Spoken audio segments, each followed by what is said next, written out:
আজকে আমার রেসিপি ঢেঁড়স।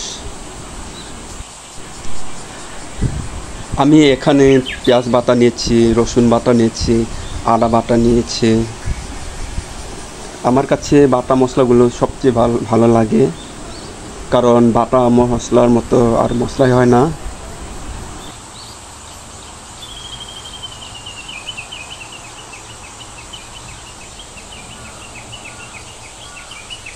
মশলাগুলো ভালো করে নেড়ে চেড়ে ভালো করে কষিয়ে নেব, যেন মশলার গন্ধটা যেন না থাকে। আমার স্বাদ মতো আমি লবণ নিয়েছি 1 চামচ, হলুদের গুঁড়া,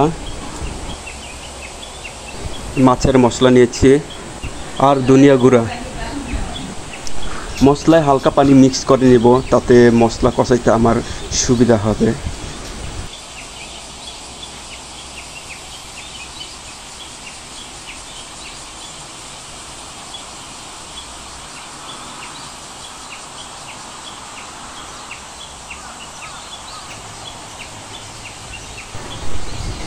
অনেকক্ষণ মশলা কষানোর পরে আমার মশলাগুলো ব্রাউন কালারে চলে আসছে।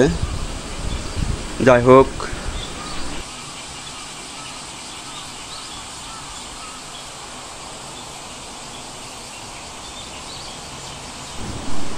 সবজিগুলো এইভাবে আমি নেড়ে চেড়ে দেব, যেন আমার এই মশলাগুলো সবজির সাথে সাথে লেগে থাকে।